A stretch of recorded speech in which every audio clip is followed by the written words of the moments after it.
Memang manusia tempatnya salah dan lupa. Manusia itu berdosa.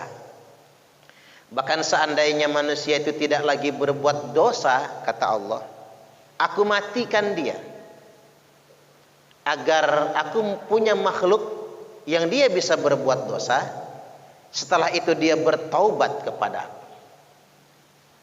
Jadi keterangan ini menegaskan manusia memang dibuat untuk berdosa, agar mereka bisa bertaubat kepada Allah Subhanahu wa taala. Makanya taubat itu indah. Jadi tidak ada istilahnya Allah tidak menerima taubat. Allah Maha penerima taubat. Sengaja berbuat dosa jangan. Tapi ketika kita sudah menjadi pendosa, lalu kita bertaubat kepada Allah, itu yang sangat Allah suka. Jadi yang salah itu menyepelekan dosa. Tapi ketika kita berbuat kesalahan karena kita manusia, lalu kita bertaubat, Allah sangat suka. Rasulullah sallallahu alaihi wasallam telah bersabda, la saghirata ma'al israr, atau dalam lafaz yang lain ma'al istimrar, wala kabirata ma'al istighfar. Tidak ada dosa kecil kalau selalu dikerjakan, lama-lama jadi gede juga. Dan tidak ada dosa besar kalau kita langsung beristighfar, minta ampun kepada Allah Ta'ala.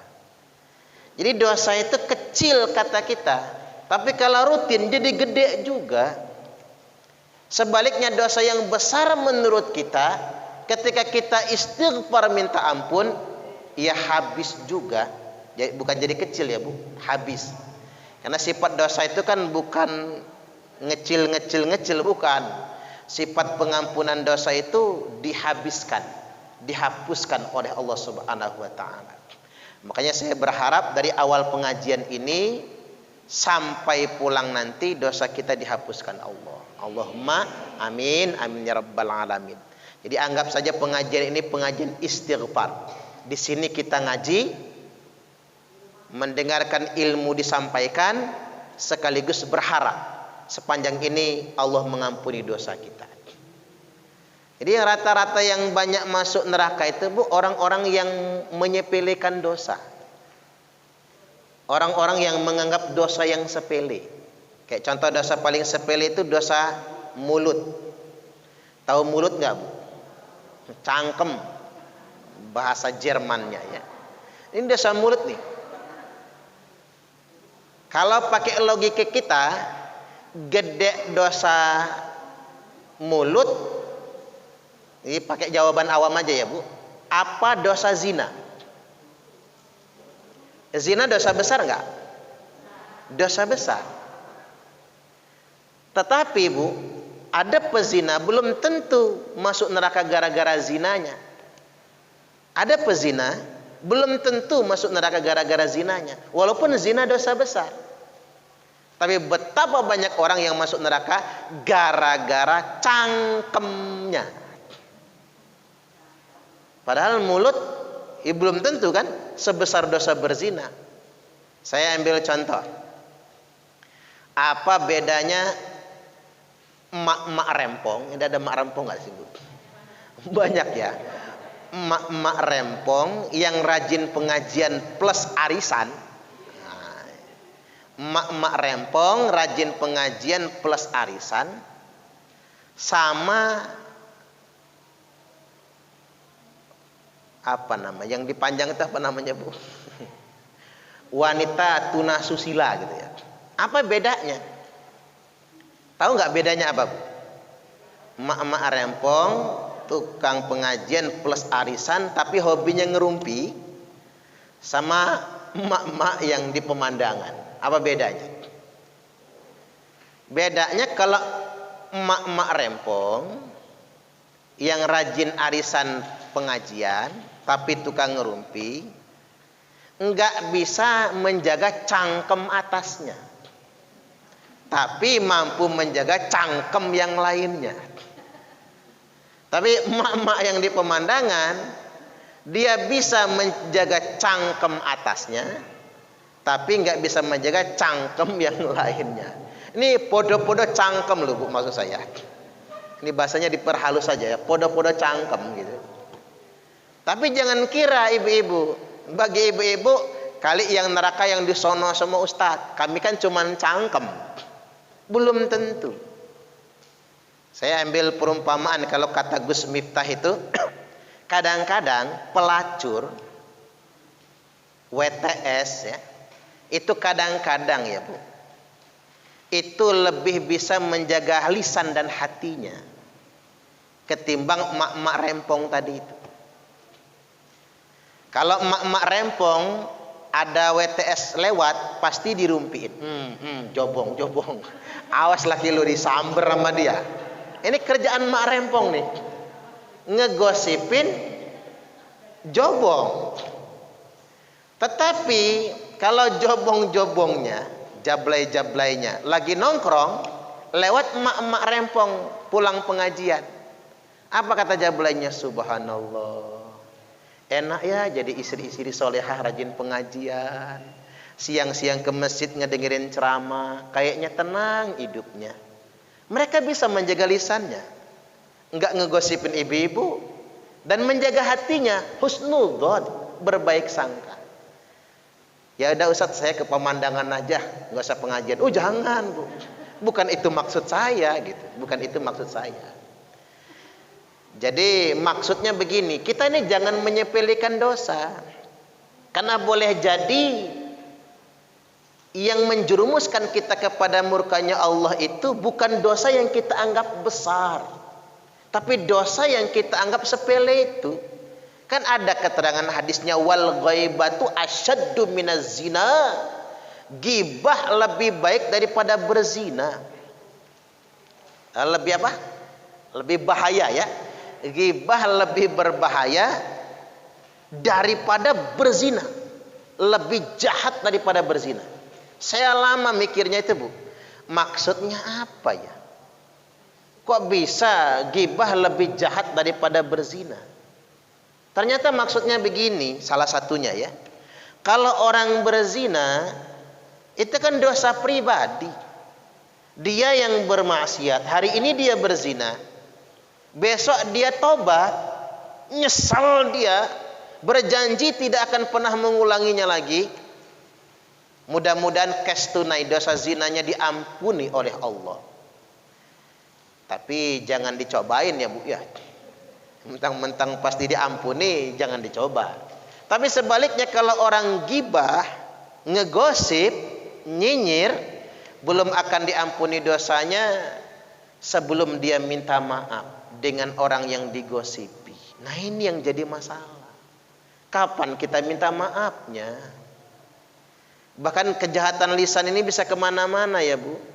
Kita ngomong sama 10 orang, 10 orang ngomong lagi sama 10 orang, 10 kali 10 berapa? 100 orang. Ngomong lagi nyebar ke sana, apalagi zaman media sosial.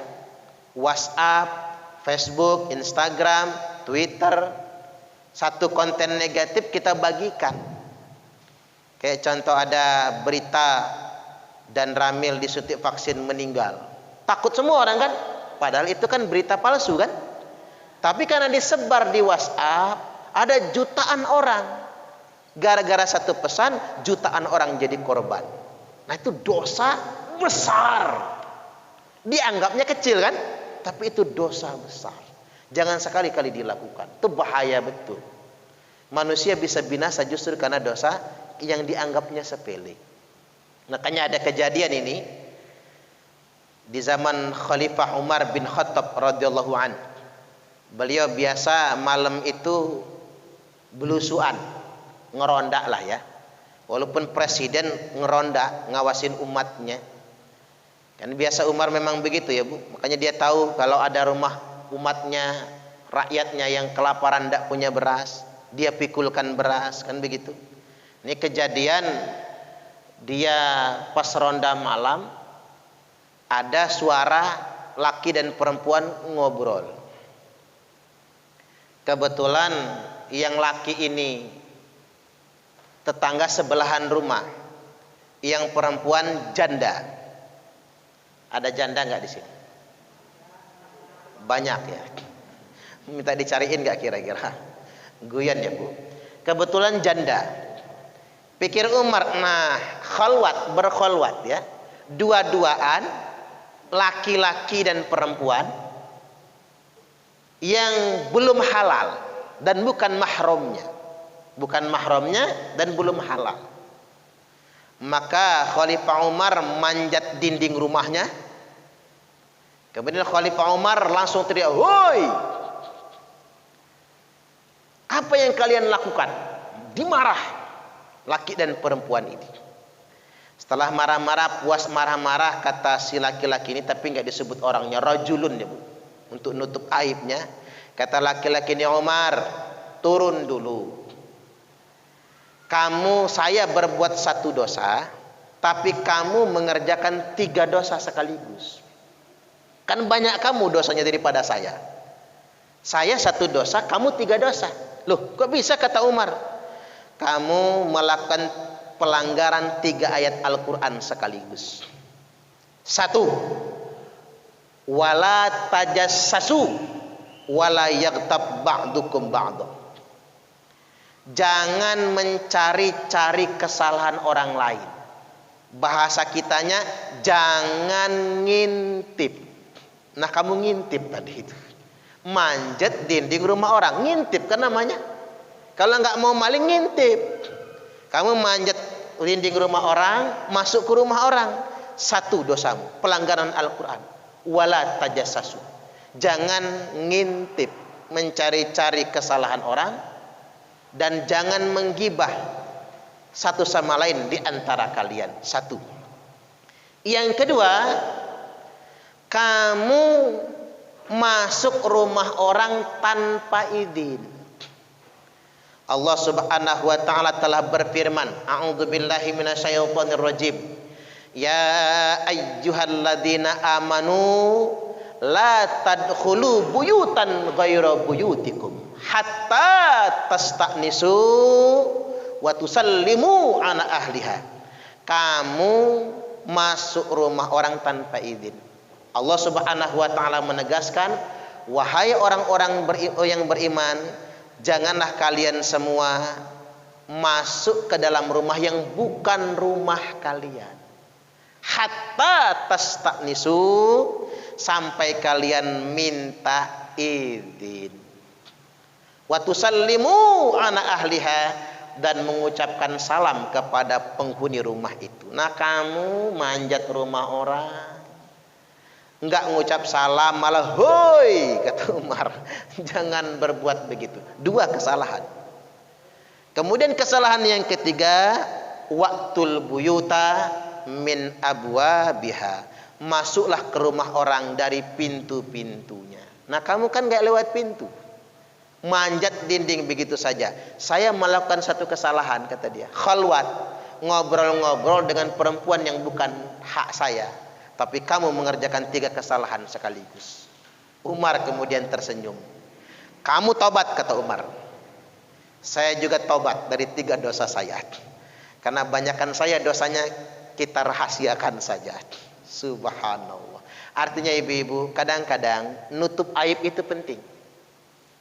Jangan menceritakan aib orang. Jangan sampai orang yang berbuat dosa, kita malah lebih gede dosanya. Contoh, tetangga berantem, laki bini berantem nih, banting-bantingan piring, karena ketahuan lakinya nyimpen foto cewek lain di HP-nya. Umpama ya Bu, ini umpama.